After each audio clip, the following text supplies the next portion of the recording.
सो बेटा cash flow statement का एक क्विक रिवीजन ले रहे हैं हम लोग।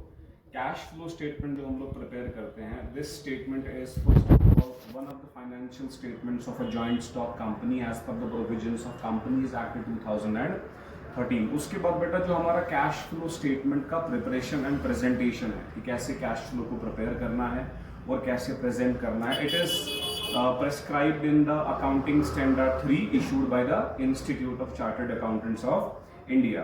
And as per accounting standard 3 cash flow statement के point of view से पूरे के पूरे बिजनेस को तीन पार्ट्स में डिवाइड कर दिया गया है। We can say तीन एक्टिविटीज में डिवाइड कर दिया गया है: operating activity, financing, investing activity and financing activity. What are operating activities? Operating activities are those activities which are the basic or principal revenue generating activities of the business. And then we have investing activities. Investing activities are those activities which results in the acquisition and disposal of long term assets. And lastly we have financing activities.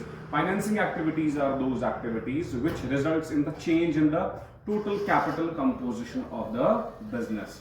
अगर हम cash flow statement के preparation की बेटा बात करें तो cash flow statement की, जैसे कि मैंने अभी मेंशन किया कि we have three activities: operating, investing and financing.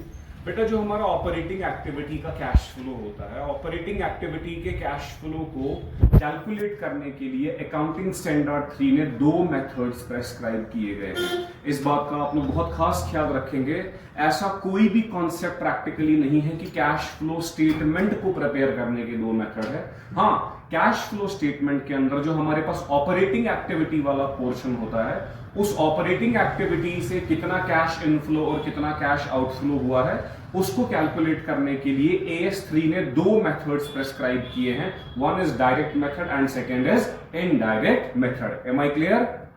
बाकी बेटा इस कैश फ्लो स्टेटमेंट को कैसे प्रिपेयर करना था, कैसे प्रेजेंट करना था, without adjustments, with adjustments, separate activities में कैसे कैश फ्लो कैलकुलेट करना है, वो भी हम लोग क्लास के अंदर सीख चुके हैं।